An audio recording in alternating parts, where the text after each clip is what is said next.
Sports Talker Nation. Welcome back once again. It's your host, the G-Man, as we continue with our team-by-team previews of the 2016 NFL season.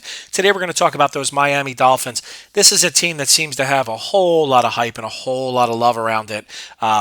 Let me just stop the presses and tell you, Adam Gase is not Jesus. He is not the savior. He may very well turn out to be a good coach. We don't know that. He's been a decent offensive coordinator. He's worked with some good talent. He's not going to turn this thing around single-handedly. I think they did well in the draft. Not often you're going to hear a team recap start with the draft, but Laramie Tunsil, who had a horrible, horrible draft night with allegedly his stepfather sending out that picture of him, gas masking weed. That's a terrible thing, but I think that kid is an excellent player. I don't know that he's that bright because that was a pretty stupid thing to get caught doing even as a youngster, but I think he's a hell of a player. I probably would have taken him first overall, so to get him where they did is a huge coup. I think their trade with Philadelphia, as an Eagles fan, I was ecstatic about it because I saw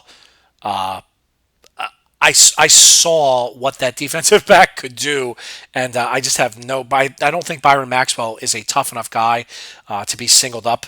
But let's see. From an offensive perspective, in addition to Gase, they do have Ryan Tannehill. They're paying him like a franchise quarterback. It's time for him to step up and be a franchise quarterback. Either he can or he can't. I will admit that I was a guy who was all over Tannehill. I thought he was going to be really good. I loved his athleticism.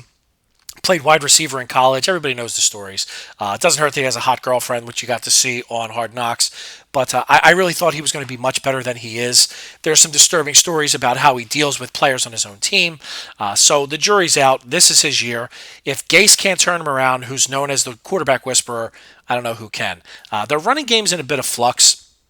They let Lamar Miller go, who they never really committed to anyway. They wind up with Jay Ajayi and Kenyon Drake.